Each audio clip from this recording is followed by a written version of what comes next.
want to get started right away with Dan Marx. And Dan, I have a quote for today. Sometimes the best defense is a good offense. Dan, how are you doing today? I'm doing good. What's great about your day? It's sunny in Milwaukee. Can't complain there. Humidity's gone. It is sunny in Milwaukee. What do you have planned for this summer? Anything good? A big trip coming up? There's only about a month left, so you got to get it in. Yeah, no big trips planned. I think it's just more of taking care of the yard and just relaxing this year. Yeah. It's a good yard year. So you do sales, marketing, and strategy. Tell me a little bit about, we're going to go with the who, what, why, when, where. We're going to do all those today as our questioning. So who are you and what are you known for? I'm Dan Marx. I'm the CEO and founder of Reshift. It's a sales marketing strategy firm. And I'm known for my no-nonsense, pretty much attitude in business. I'm a straight shooter. And my very casual demeanor. I work better when I'm comfy. So. That's awesome. So what exactly do you do for companies? I read some interesting things on your LinkedIn page. What exactly is that? Yeah, the way we do things a little bit differently is we help companies like really look at their fundamentals and where their foundations are. I think a lot of companies started over during the pandemic and not really realizing they're throwing good money at bad. So we help companies take 2 steps back to jump 10 steps forward. So when we talk about the how, what are some of your strategies that you use to actually get this done? Let's talk about first the technology. What is the how of the technology that you use? Yeah, so I mean, I have over 25 years experience in this field. Specifically, I spent a lot of time in the supply chain area. So I've seen a lot of companies, the way they work, ins and outs, from front to back, top to bottom, sideways. So I've seen a lot of good and bad within companies. So for me, it's easy to spot what the challenges are and where the areas are, the gaps are. The technologies that we use are really the day-to-day tasks that help companies, generate leads and manage their social media and make sure that they're found online. So making sure that all those are connected, Google My Business, things like that. And these are things that companies overlook. It's just the basics. Mm-hmm. And that's a little bit about what we use technology-wise, just to help companies save time and energy and money on that. So, using these technologies, you're talking about using, Google My Business, LinkedIn, of course. Yep. Facebook. How do you do it? How do you, what do you put out there that's different from the other companies that are doing this? It's all about how you can utilize. A lot of companies like to send out email blasts and things like that, but it's how do you utilize that information and that content on multiple channels? So on Google My Business, your social media feeds, you're speaking to your audience. So instead of just speaking about products and services, the whole point is to generate that interest and get that engagement. Likes, clicks, and follows are great, but if they're not coming to you and they're not turning into buyers, then that's a problem. So it starts with really creating the message, but to be able to use it on multiple channels, in multiple areas. Why did you get into this? What inspired you? What is your why? What is your Sigmund Cynic? Yeah, I was working for a company that I was pretty unhappy with. They were just doing a lot of things that was really old school methodologies, and quite frankly, I was bored. So I was at a crossroads where I could either get another job or I could start my own business. And I decided, what's the worst that could happen? I jump ship, the business flops, I go get another job. And that's really where I was at. So I jumped ship and I announced that I was on my own, and all of a sudden people were just flooding my inbox and coming out of nowhere saying, oh, you're on your own now, no conflict of interest. We want to work with you. How long were you in that? I missed that one part. Just to reiterate, how long were you in how long were you an employee before you jumped ship? Well, I was an employee since I was 18 years old. So I started my business when I was 39. Okay, so you had 20 years of grinding it out for other people. Yeah. And then one day you woke up and said, I'm going to do this for myself. Absolutely. Yeah. That's awesome. Yep. If you were to go back to 39, which looking at your age was probably like last week, but you Two look years young. ago. Okay, yeah. So when you go back, what would you have done differently starting out? I definitely would have mitigated more, like I would have allocated more resources faster. So I would have jumped on technology a little bit faster. I would have hired some content creators, graphic designers, and things like that, instead of trying to do it all myself. It's easier to task these things out because when you start your own business, you're just concentrated on marketing and sales and growing the business. But then you have to do all that other behind the scenes stuff. I think I would have hired and outsourced a lot quicker that way. So in the beginning, you didn't outsource. So you were doing Facebook, LinkedIn, website. You were doing all of those things that take a lot of time. Yeah. And you mightn't. Did you have a method or a system to do it, or were you just kind of figuring out the system as you went? Well, when you start your own business, you think you need all these ducks in a row, and those ducks end up turning into eagles or goose or geese or whatever. So Good one, I like it. they're not. Yeah. They're never aligned. So what I found out was I used my day-to-day when everybody else was working as to network and sell. And that's what I did. After hours, before hours was when I was developing my marketing and my brochures, my content. And for me, it's been real easy for me to I can write and type out and things like that. It's really easy for me to blogs and create content. So I can knock out a lot in a short period of time. So I spent a lot of time doing that after hours, and then obviously working and tweaking on the website and creating stuff for the next day or next week to post on social media and things like that. That's a really good point. When we talk about how can we get it all done in a day, if you don't have your system set and everything's not in place, you almost have to have two jobs. One job is running your business, sales, marketing, getting people in the door, managing your money, and then your other job is making all the stuff, and that's your part-time job. Yep. That supports your full-time. Sure. So you need to literally block out time to network.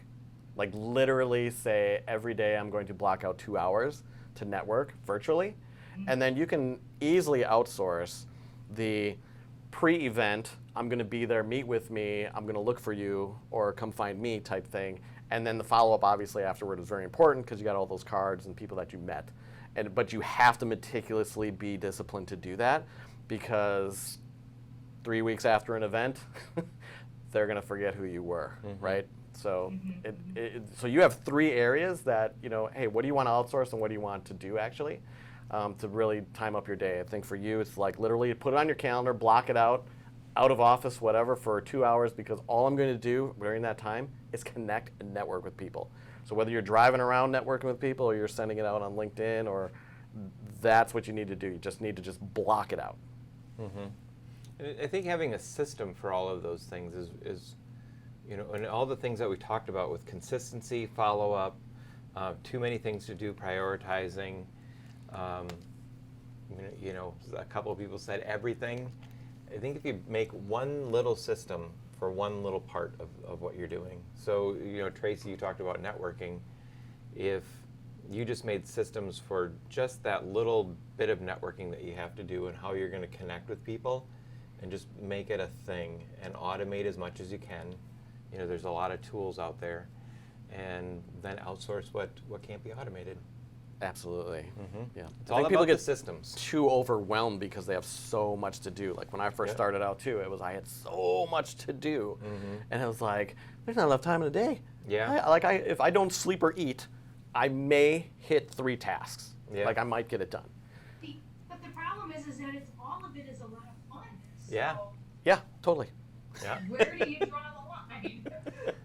Well, about the time in the day when I was younger, my mom would say, oh, I got so much to do. I got to run my business, and I'm a lifelong entrepreneur, and I got to do this, and I got to do that. And she said, well, Da Vinci had 24 hours. I was like, boom. All right. So what I found is that I can get more done than I think I can get done if I have it organized.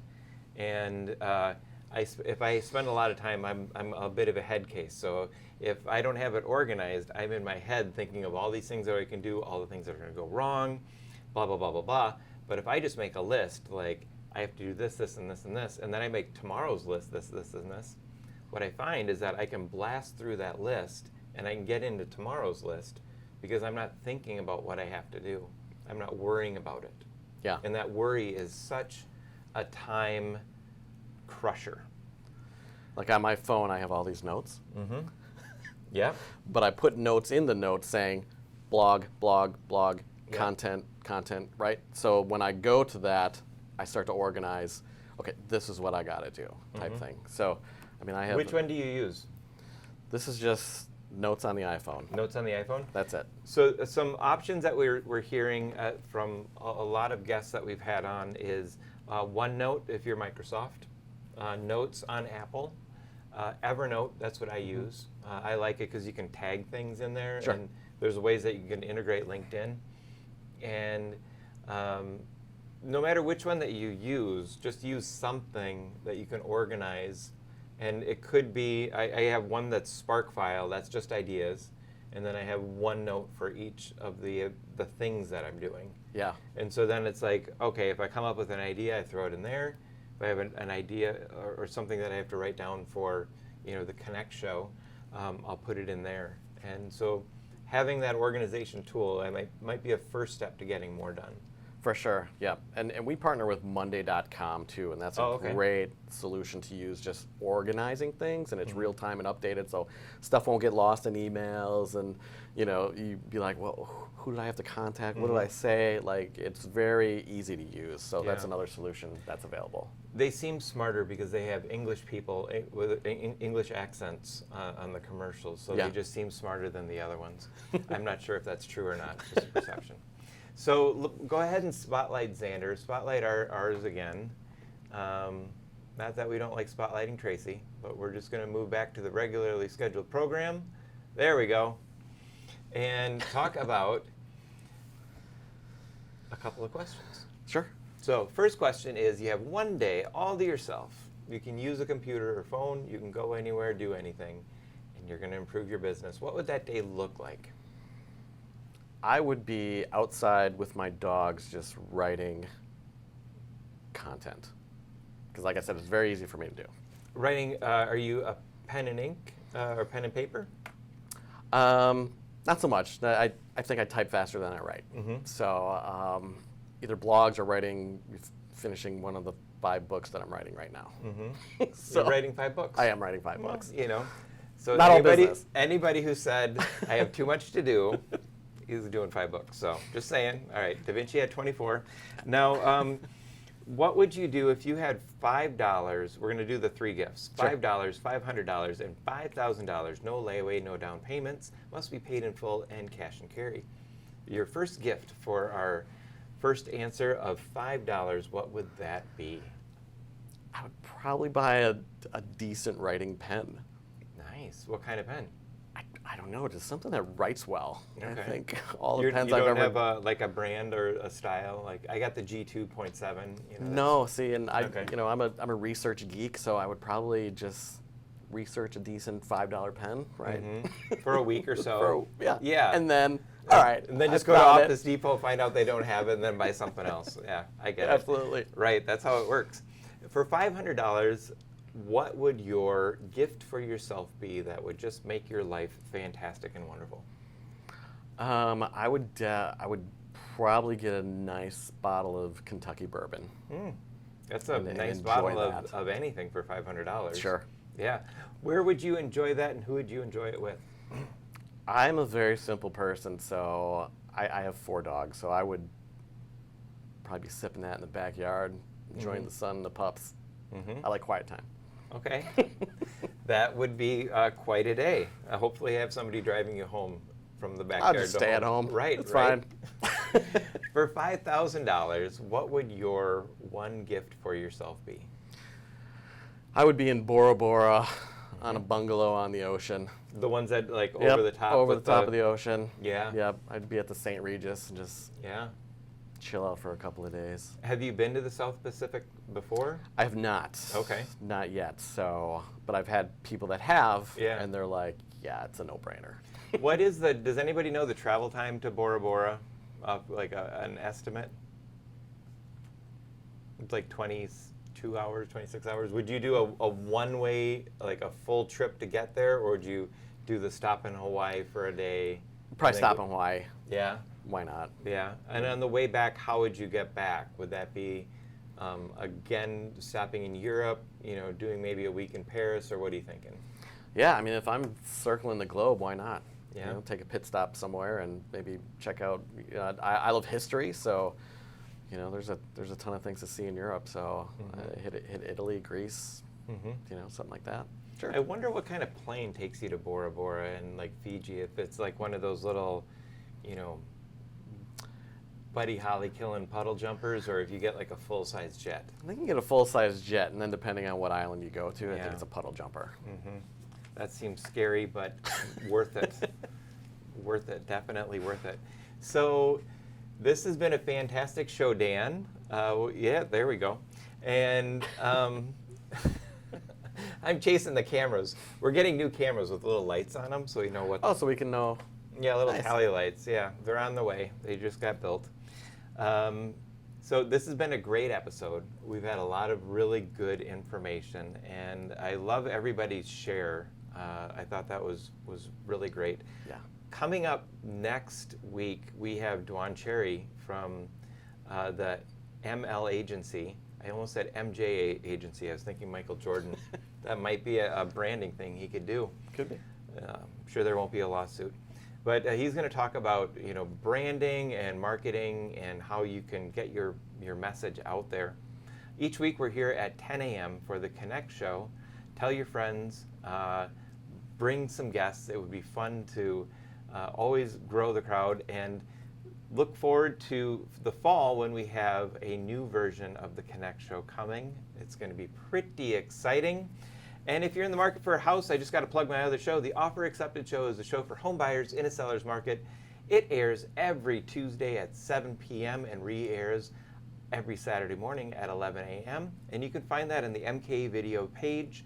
And there's some links to the Offer Accepted Show, a show for home buyers in a seller's market. My name is John Taylor, the host of the Connect Show, which is where we are today, not to get anybody confused. This is Dan Marx from Reshift. Yep. And it's been a pleasure having you. Been great to be here. Appreciate it. And we look forward to seeing all of you next week, and have a wonderful day. Roll credits.